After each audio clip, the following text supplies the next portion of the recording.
ગુજરાતીઓ વીજળી માટે સૌથી વધારે પૈસા ચૂકવી રહ્યા છે। ગુજરાતમાં વીજ ડ્યુટી દર દેશના અન્ય રાજ્યોની સરખામણીએ સૌથી વધારે છે। દરેક કેટેગરીમાં ગુજરાતમાં વીજળીના દર વધારે છે।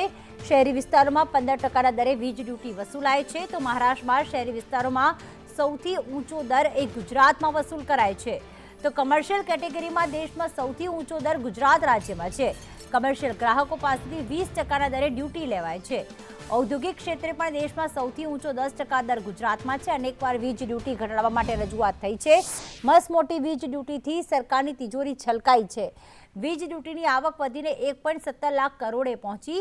12 વર્ષમાં સરકારની આવકમાં 222%નો વધારો માત્ર વીજળીના કારણે થયો છે। એટલે કે ગુજરાતીઓ વીજળીનું બિલ સૌથી વધારે ચૂકવી રહ્યા છે। વીજ ડ્યુટી અહીંયા 15%એ વસૂલવામાં આવે છે, પર યુનિટ પણ અહીંયા વધારે છે।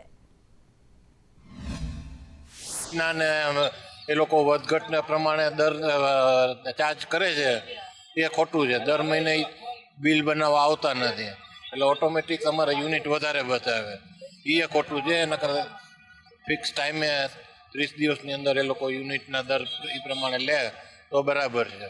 પ્લસ સોલાર રૂફટોપનું વેચાણ ગુજરાતમાં વધારે છે, એનું કારણ એ જ છે, કારણ કે હાઈએસ્ટ વીજળી દર છે। શું માનો છો, ખરેખર શું તમારી અપેક્ષાઓ છે સરકાર પાસે? સરકારે એમાં ઘણું ઓછા દર કરવા પડે। સામાન્ય માણસોને જે રાહત આપે છે એ બધાને લાગુ પડવી જોઈએ। દરેક રાજ્ય કરતાં આપણા ગુજરાતમાં આટલાના હોવા કરતાં ઘણા વધારે છે, અને આપણો વપરાશ વધુ છે, તો ખરેખર વપરાશના પ્રમાણમાં આપણે દર ઓછા કરે તો લોકોને અને આમ જનતાને ઘણો ફાયદો થાય। એટલે આ માટે સરકારે પણ થોડુંક વિચારવું જરૂરી છે। શું માનો છો, આ સૌથી વધારે લેવાય છે, કેટલું યોગ્ય? ખરેખર તો આપણે જોઈએ તો બીજાના પ્રમાણ ઘણા વધારે છે, જે બીજા રાજ્યોમાં લે છે એના પ્રમાણે, એટલે આપણે થોડોક ઓછા કરવાની જરૂર છે। ગુજરાતમાં સૌથી વધારે ઇન્ડસ્ટ્રીઝ, મોટી મોટી ઇન્ડસ્ટ્રીઝ ઘણી બધી છે, અને છતાંય આ લોકોએ ઇન્ડસ્ટ્રીઝને કોઈ ન્યાય આપ્યો નથી, અને એના દર ઘટાડવા જોઈએ, એને બદલે વધતા જ રહે છે। સામાન્ય એ બધો બહાર આંતર જનતા ઉપર જ આવવાનો છે। દેશમાં સૌથી વધારે વીજળીના દર ગુજરાતમાં લેવાય છે, આપ શું કહેશો? સાચી વાત છે।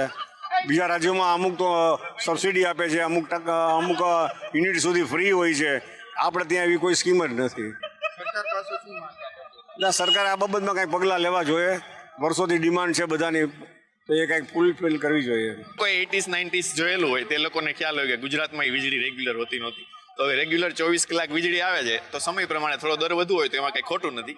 તે પૈસા ગવર્મેન્ટ યુઝ જ સારા કામમાં કરતી હોય, તો એમાં કશું બી ખોટું નથી। એના એ પૈસાથી રોડ રસ્તા બનતા હોય, ગવર્મેન્ટ માટે સૈનિકોને વસ્તુઓ દેવાની હોય, જે આપણે સૈન્ય સાધનો લેવાના હોય તેમાં ખર્ચાતા હોય, તો કંઈ ખોટું નથી। અને જ્યાં પણ જે સ્ટેટમાં ઓછા પૈસા વીજળી આપતી હોય તો ત્યાં ગવર્મેન્ટ પોતાનો ભાગ ભજવતી હોય, ગવર્મેન્ટ પોતે પૈસા આપતી હોય, તો પછી at the end of the day તો એ સેમ જ છે, એક વસ્તુમાંથી વાપરે કે બીજી વસ્તુમાંથી વાપરે। તો વીજળીના દર કંઈ એવા નથી કે ન પોસાય।